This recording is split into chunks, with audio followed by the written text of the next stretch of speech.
ครับการเรียนภาษาละนานั้นก็บ่ใช่ยากอันหยังนะครับก็เรียนอักขระนะครับภาษาไทยเปิ้นห้องอักษรนะครับเรียนไม้นะครับภาษาไทยเปิ้นห้องว่าสระนะครับเรียนอักขระเรียนไม้มาผสมผสานกันแบบหลักการของภาษาละนาแล้วก็เขียนแล้วก็ประกอบคำอ่านขึ้นมาก็ตามหลักการภาษาละนาครับมันก็7 วัน1 เดือนก็สามารถอ่านออกเขียนได้เลยนะครับแต่มันจะยากอยู่ตรงที่ว่าเนี่ยครับเวลาเอาไปขยายความเมื่อคนอื่นได้หู้ได้หันได้ฟังตัวเนี่ยมันยากกันตอนนี้ครับมันยากเพราะเหตุใดครับเพราะว่าเราจะต้องเอาภาษาไทยมาเขียนนะครับเมื่อเอาภาษาไทยมาเขียนเนี่ยเพื่อจะแสดงให้เปิ้นรู้ว่ากำเมืองเปิ้นอ่านอย่างนี้ออกอย่างนี้นะครับอย่างเงี้ยอันเนี้ยมันจะยากกว่านี้นะครับมันจะต้องใจคำว่าปริวัตินะครับปริวัติภาษานะครับในโลกนี้เปิ้นกับปริวัติกันทั้งนั้นนะครับภาษาเวียดนามภาษาฝรั่งเศสเยอรมันอังกฤษยูเคยังไม่ได้เปิ้นปริวัติบทนะครับเปิ้นใช้อักษรอาราบิกนะครับมาปริวัติเป็นตัวอักษรของตัวเองนะใส่หมวกใส่ขีดใส่จุดบทนะครับอันเนี้ยคือการปริวัตินะครับในการปริวัติภาษาละนาครั้งนี้นะครับผมจะดัดแปลงนิดหน่อยนะครับเอาว่ากันซื่อๆเลยนะครับดัดแปลงนิดหน่อยครับเพียงดัดแปลงอันที่ว่ากรรมภาษาไทยป้นเขียนมาได้นะครับไอ้คำที่ภาษาไทยป้นเขียนมาได้นะก็คือเสียงโทพิเศษนะครับหรือเสียงโทพิเศษเสียงโทเมืองนะครับหรือวัดประสิงห์บนห้องว่าตีเพี้ยนนะครับเห็นไหมเป็นเสียงที่อยู่ระหว่างเสียงโทและเสียงตีเนี่ยนะครับในภาษาไทยเปิ้นบ่มีนะครับเปิ้นก็เลยบ่มีวรรณยุกต์นะครับในภาษาไทยเริ่มเปิ้นผันได้5 เสียงนะครับกากากากากานะครับในภาษาละนานั้นมันผันได้6 เสียงนะครับกากากากากากานะครับเห็นไหมมัน6 เสียงครับเปิ้นบ่มีวรรณยุกต์อันนี้นะครับคนส่วนใหญ่ก็เอาภาษาไทยนะครับเอาเสียงที่เป็นเสียงโทปกตินั่นนะครับไปเปิบให้มันเป็นเสียงโทพิเศษเนี้ยมันก็เลยการเขียนไอ้ตัวอื่นๆมันก็เลยพลาบกันไปหมดนะครับพลาบก็คือมันก็ผิดเพี้ยนกันไปหมดนะครับผิดเพี้ยนไปหมดเพราะฉะนั้นในการปริวัติภาษาครั้งนี้นะครับผมใช้หลักการของสภาวัฒนธรรมมหาวิทยาลัยเชียงใหม่นะครับเปิ้นตกลงกันไว้เมื่อปี28นะครับเปิ้นว่าการปริวัตินั้นมีอยู่3 แบบนะครับหรือ3 ระดับนะครับก็คือ1นะครับเปิ้นอย่าเอาไปใช้ในบันทึกหลักศิลาจารึกเอกสารสำคัญโบราณนั่นนะครับก็คือเปิ้นจะเอาอักษรไทยมาเทียบมาออกมาแล้วก็เขียนออกมากุ๊กกำนะครับแม้กระทั่งไม้กงไม้กลไม้อย่างสะปะนะเปิ้นเอามาหมดนะครับอันนี้ครับแบบยุ่งไปละนะครับแบบยุ่งไปละเฮาเอามาแบบที่2นะครับแบบที่2นั้นหลักการก็คือว่านะครับก็เอาภาษาไทยมาปรับอักษรไทยนะครับมาปรับเทียบเมื่อเป็นอักษรละนานะครับแล้วก็ประกอบคำขึ้นมากับแบบภาษาไทยนะครับผสมผสานกันตัวนะครับบางเตื้อสระนะครับหรือไม้เนี่ยมันมาตรงกันนะครับในภาษาไทยกับภาษาเมืองภาษาละนาเนี่ยก็สามารถบูรณะกำศัพท์ได้ครับเขียนให้มันออกมาหน้าตามันเหมือนไทยๆนะครับแต่เวลาอ่านนั้นท่านต้องนึกถึงว่า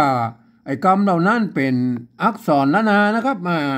ตัวกะนะครับตัวกอไก่นะหันเป็นตัวกอไก่ต้องนึกว่าเป็นตัวกะนะครับเห็นหันตัวขอไข่ก่อนนึกว่าเป็นตัวคะนะครับเห็นไหมก็ต้องว่ากันว่าอย่างนั้นนะมันเป็นภาษาละนานะครับแล้วก็อ่านไปเอาหลักการภาษาละนาอ่านไปนะครับไม่ใช่ว่าคนทั่วไปจะอ่านได้นะครับคนทั่วไปก็จะอ่านผิดเพี้ยนนะครับเพราะฉะนั้นจะต้องคนที่เพิ่นเรียนภาษาละนามาอ่านเท่านั้นนะครับอันนี้ก็เขียนเพื่อไว้นะครับภาษาไทยภาษาละนาดังบนปุ้นป่นบ่มีนะครับก็สามารถแบ็กกลับไปได้นะครับไปเป็นภาษาละนานะครับอันนี้คือจุดประสงค์เปิ้นนะครับอัน อันแบบที่สามนะครับแบบที่สามนั่นก็คือหลักการก็คือฟังเสียงภาษาละนาตังบนป้นนะฮะป้นออกเสียงมาว่าจะใดนะครับก็เอาภาษาไทยเขียนตัวไปจะนั้นนะครับเนี่ยนะอันนี้คือหลักการของแบบที่สามนะครับคือเสียงตามเสียงตะมู่นะครับแต่มันก็มีข้อจำกัดอยู่ว่านั่นนะภาษาไทยมันเป็นระบบห้าเสียงนะครับมันจะเอามาเขียนระบบหกเสียงของภาษาละนามันไม่ได้นะครับเป็นไปไม่ได้นะครับท่านจะเป็น10 ด็อกเตอร์20 ด็อกเตอร์ลูกที่ไหนมาก็จ้างด้วยครับมันต้องเขียนมาได้ครับเพราะฉะนั้นนะครับผมเองนะผมจะใช้ปริวัตินะครับปริวัติภาษาคือกรรมติกภาษาไทยที่ป้นเขียนมาได้นั่นนะในภาษาละนาก็คือเสียงโทพิเศษเสียงโทเมืองนะครับหรือวัดประสิงห์ป้นห้องวัดตีเพี้ยนเนี่ยนะครับผมจะใช้จุดประดับไว้นะครับในเสียงโทพิเศษเนี่ยนะครับนอกนั้นก็เอาภาษาไทยเขียนไปได้กู้กรรมเลยนะครับบ่มีผิดเพี้ยนนะครับได้กู้เสียงนะครับยกเว้นตัวเดียวนี่เต้าอั้นนะครับในวัดประสิงห์นั้นป้นใจตัวเอียงนะครับในเสียงเนี่ยป้นห้องว่าตีเพี้ยนนะครับจะห้องตีเพี้ยนหรือว่าโทเมืองโทพิเศษก็อันเดียวกันนั้นนะครับมันอยู่ระหว่างเสียงนี้นะครับก็เฮาก็ลองมากอยเลยนะครับวันนี้นะครับภาษาละนาป่นว่าจะอี้นะครับเห็นไหมกำขี้ขี้เนี่ยเสียงโทพิเศษนะครับนะกำขี้ดีกว่ากำตดนะครับเห็นไหมกำขี้เฮามาแบบที่สองเลยนะครับแบบที่สองคือเอาอักษรไทยนะครับมาเทียบเพื่อเป็นอักษรละนานะครับเอากอไก่เนี่ยมาเทียบเมื่อเป็นตัวกะนะครับไม่กำนะครับไม่กำกับสระอัมนะครับเห็นไหมเทียบกันไปเลยนะครับเทียบกันไปเลยนะครับแม่ขี้นะครับขี้ตัวคะนะครับไม่กี่นะครับ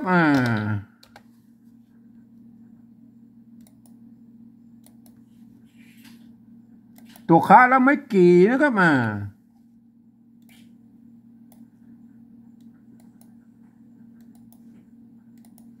ตัวค้าไม่กี่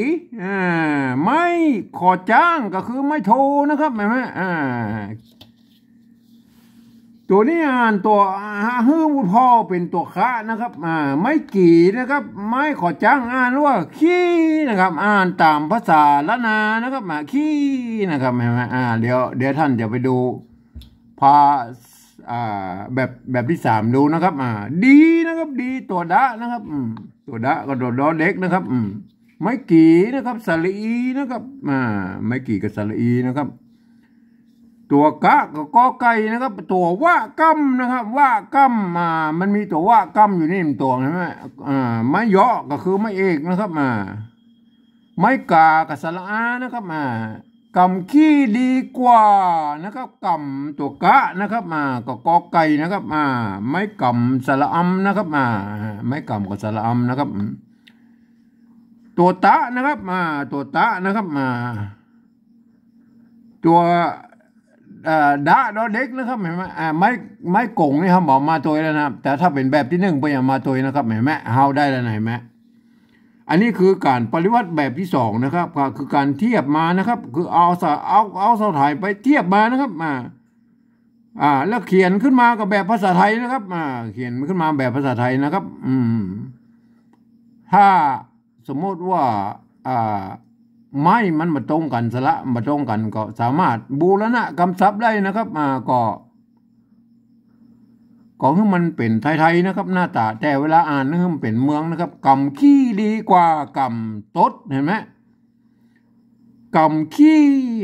อันนี้ขี้นะครับเสียงโทพิเศษนะครับนี่อ่านตัวภาษาเมืองนี่ขี้นะครับเวลา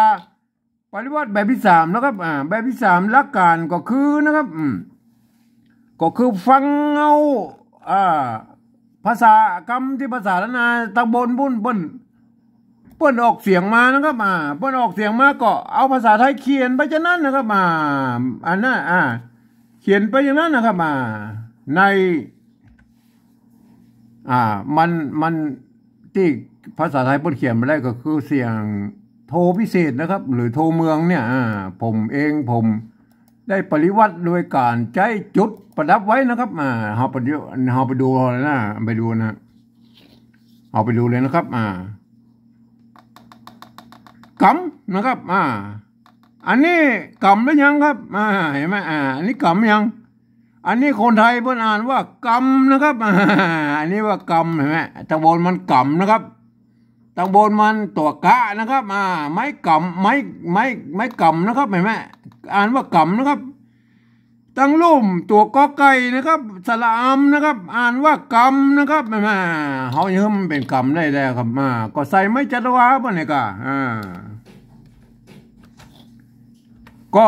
ตัวกอไก่นี่เป็นตัวอักษรกลางในภาษาไทยนะครับเปิ้นผันได้กู้เสียงนะครับกำไม่กำอันนี้กำนะได้กำยังกำขี้นะครับอันนี้ภาษาไทยเปิ้นอ่านว่าอะไรเนี่ยเปิ้นอ่านว่าขี้นะครับขี้นะครับเสียงโทปกตินะครับเห็นไหมอันนี้เราครับอันบนนี่เราครับอันโบนี่ตกค้านะครับอันนี้ตกค้านะครับพอเป็นตกค้านะครับไม่กี่นะครับไม่โทนะครับอ่านว่าขี้นะครับอันตั้งรูปนะอันตั้งรูปอันตั้งรูปนี่ตัวคอไข่นะครับไม่กี่สระอีนะครับคอไข่สระอีไม่โทนะครับคนไทยเพิ่นอ่านว่าขี้นะครับขี้นะครับขี้ไก่ขี้หมูขี้หมานะครับเสียงโทปกตินะครับท่านเห็นไหมเขียนเหมือนกันแต่บริบทมันต่างกันนะครับมันก็จะต้องอันนี้เขียนด้วยภาษาไทยนะครับต้องอ่านเอาหลักการภาษาไทยอ่านนะครับตั้งบนเปิ้นเอาภาษาไทยมาเขียนแต่เปิ้นเอาปรับเทียบเป็นอักษรนาต้องนึกว่าเป็นภาษาละนาอ่านนะครับขี้นะครับเสียงนี้แล้วเปิ้นภาษาไทยเปิ้นเขียนมาได้นะครับผมก็ใช้ปริวัติด้วยการเอาจุดนะครับประดับไว้อย่างอี้นะครับเนี่ยคือท่านสังเกตนะครับการเขียนปริวัติแบบที่3แบบของผมนั่นนะผมจะเอาจุดประดับไว้อย่างอี้นะครับเห็นไหมขี้นะครับแม่เสียงโทพิเศษนะครับขี้นะครับขี้นะครับเสียงโทพิเศษนะครับในวัดพระสิงห์นั่นเปิ้นจะใช้เป็นตัวเอียงนะครับเป็นตัวเอียงก็คือแบบนี้นะครับเห็นไหมเป็นตัวเอียงนะครับเป็นตัวเอียงอย่างนี้นะครับเปิ้นฮ้องว่าตีเพี้ยนนะครับก็สุดแล้วแต่นะครับขี้นะครับเห็นไหมขี้นะครับผมจะจุดไว้ประดับดีนะครับดีนะครับดีเสียงสามัญมันภาษาไทยอ่านมันก็ตรงกันก็ดีก็บ่ต้องไปยุ่งบ่นะครับกว่าเสียงเอกนะครับกว่านะครับเห็นไหมอ่านเหมือนกันนะครับดีกว่าอ่านเหมือนกันกำนะครับกำนะครับกำนะครับกำเขาก็ใส่ไม้จัตวาบนเหนือนะครับกำนะครับอันนี้เหรออันนี้ตัวเต้าตัวเล็กนะคนไทยเพิ่นอ่านว่าตดนะครับตดเสียงเอกนะครับเสียงเอกนะครับตดนะครับคนเมืองเอาเขาสำเนียงเชียงใหม่ไตยวนนะครับเปิ้นออกเสียงจัตวานะครับอ่านว่าตดนะครับตดนะครับตดนะครับถ้าเป็นเสียงทางใต้หรือทางพะเยาทางแม่ทางน่านทางลำปางอาจจะตดเหม็นตดเหม็นมันอาจจะขึ้นไปเสียงตีพวกนะครับอาจจะใกล้ๆเสียงตีแล้วนะเฮาบอกโอ้ถึงละเฮาโอ้ถึงเฉพาะไตยวนเชียงใหม่นะครับเป็นหลักในการปริวัตินะครับก็คือตดนะครับเสียงจัตวาก็ใส่จัตวาเพราะอย่างครับเพราะตัวตอเต่านี่ก็เป็นอักษรกลางของภาษาไทยเหมือนกันนะครับตัวหนึ่งนะครับกจดตบปอนะครับนะเป็นภาษาผันได้กูเสียงครับกำขี้ดีกว่ากำตดนะครับอันนี้คือแบบที่3เอาหลักการภาษาไทยอ่านนะครับ อันนี้แบบที่สองนะครับเอาหลักการภาษาล้านนาอ่านนะครับภาษาเมืองเนี่ยล้านนาอ่านนะครับคือนึกเสียว่าตัวนี้เป็นตัวกะตัวคะตัวดะตัวกะตัววะนะครับเห็นไหมคืออ่านเป็นตามภาษาล้านนานะครับอันนี้ต้องเป็นน้อยเป็นนานเป็นที่เปิ้ลเรียนภาษาล้านนามาอ่านเท่านั้นนะครับบอกเอาคนทั่วไปได้อ่านนะครับอ่านว่ากำขี้ดีกว่ากำตดนะครับเห็นไหมเนี่ยเห็นไหมจะต้องอ่านอย่างอี้นะครับเห็นไหมเวลาเขาอ่านภาษาล้านนาเก้าเงาเปิ้ลรอเห็นไหมเปิ้ลอ่านว่าอย่างนี้เห็นไหมกำขี้ดีกว่ากำตดนะฮะมันบ่มีปัญหาอย่างนะครับภาษาล้านนาเปิ้ลมีอย่างนี้มันมีปัญหาอยู่ที่ว่าเอาไปอธิบายความคนอื่นฟังเจ้าอันนะครับท่านก็ลองเอาไปฝึกนะครับฝึกเขียนนะครับท่านจะปริวัติแบบใดก็คิดปริวัติมาแบบใดก็สุดแล้วแต่ท่านนะครับผมบอกว่านะครับในส่วนของผมนั่นคือการเขียนตามสำเนียงกระมู่นะผมจะใช้จุดประดับไว้ตัวโทเสียงโทพิเศษนี่ตัวเดียวนะครับขี้นะเห็นไหมตัวเดียวนะนอกนั้นเอาภาษาไทยเขียนได้กุกรรมนะครับไปตามนั้นไม่ต้องมายุ่งบ้างนะครับไม่ได้ยุ่งอันนี้ก็จะง่ายกว่าวิธีอื่นๆนะก็ผมก็เห็นมานักแล้วนะครับว่าคนอื่นก็เขียนไปเลยนะครับก็ต่างคนต่างเขียนนะมันก็แล้วแต่สุดแล้วแต่ไผ่จะชอบแบบไผ่มันนะครับก็ผมก็ฝากไว้เจ้าอี้นะครับวันนี้นะครับ